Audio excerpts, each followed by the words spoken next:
Crazy fight news for all UFC fans around the world, as we have a legendary fight coming up as Justin Gaethje reveals on his YouTube channel that he's preparing and believes he will fight Dan Hooker at UFC 13 March 8th in Las Vegas. Yeah, this one's going to be a banger.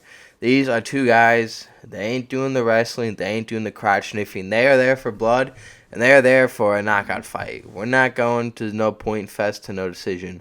This is straight to business. Somebody's getting knocked out. You see Dan Hooker, he'll go out on an ambulance on a stretcher if he has to. This fight is going to be crazy.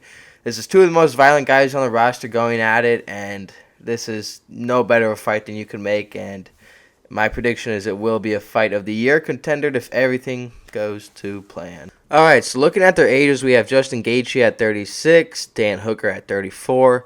So Dan Hooker coming at the end of his prime, coming off of it most likely, and Justin Gaethje just after his prime, although both these fighters are still fighting at fairly good conditions in their careers. You know, brain damage-wise, we'll throw that out of the occasion because these guys are always in muck fest, and as unfortunate as it is, they're taking a lot of shots to the head, but they're both in fine condition. This is no washed fighter versus a not washed fighter. You know, this is pretty even, but we'll go here and we'll look at why each fighter could win this fight real quickly for you guys. And if you haven't subbed, you should, because we pump multiple great UFC videos out per week. And this week, we are giving the UFC 311 betting guide. Coming this week, we went 5-0 last card on parlays. We are 20-0 on predictions on the last three cards.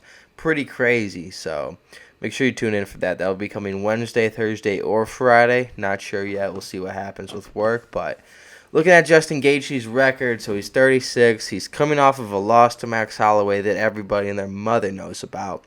KO the century. It was crazy. It was a crazy fight. He got pieced up by Max Holloway, but right before that, the year before, he beats Dustin Poirer, who goes on to beat Benoit Saint Denis and almost Islam Makhachev. Kind of almost. He definitely lost the fight, but he gave him a really good fight, so it's not like Justin's out here just getting smoked. He lost to Max Holloway, who's one of the best strikers in the world when it comes to mixed martial arts. Before that, he beat Rafael Fiziev, who I have been put onto recently. He is a really good kickboxer, and I need to see Rafael with a new fight soon because that guy hits hard. But before that, he loses to Charles Oliveira in Charles' prime. How much could you really blame him for that? It was a good fight, and he was rocking Charles, but Charles is Charles, and he just found a rear naked choke, and that was a crazy fight. Would recommend watching that if you haven't. He beat Michael Chandler before that, who we see is still having competitive fights with Charles and the best of the best in the company, so yeah, he beat Chandler. That's good, as you should. Before that, he loses to Khabib, but now we're back in 2020 where it's like he was on a 4-fight win streak before that, lost to DP and Eddie Alvarez. Like, we're getting way old now. But looking at his recent stuff, he is looking good. He lost to Max Holloway, which, you know, that's a brutal loss and a brutal KO. He's coming off of that, which is going to be hard. Is his chin going to be there? Is it not? Only time will tell. But let's hop over to Dan Hooker. And Dan Hooker is coming off of an impressive win where he was a pretty good underdog against Mateusz Gamrot, who quickly, to show you why that's impressive, Mateusz Gamrot just 2.5 years ago at this point, beat Arman Tsarukyan, who is fighting for the title at UFC 311 this weekend. So that's pretty crazy to be doing that because Arman Tsarukyan, he is just, after losing to Mateusz Gamrot, has gone on this win streak, beating Beneil, Charles, and is now fighting for the title. Like, that loss has aged well. It makes Mateusz look good. But anyways, where are we right now? Alright, after that, he loses to Beneil Dariush, who I still can't figure out. He gets his wins, he gets his losses against good guys each way, so I don't know where to put him.